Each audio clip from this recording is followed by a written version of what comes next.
quería decir a todos el tema de la hostelería y estas cosas, la valentía que tenemos todos para embarcarnos en estas aventuras.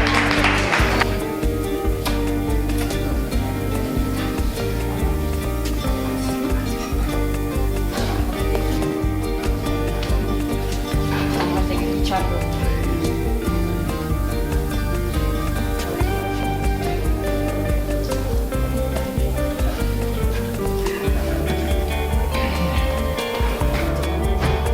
Muchas gracias.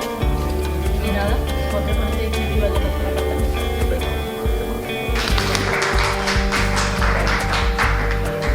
Gracias. Listo.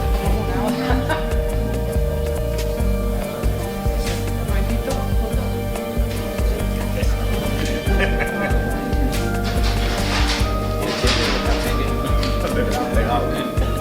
Te lo has pegado. Enhorabuena.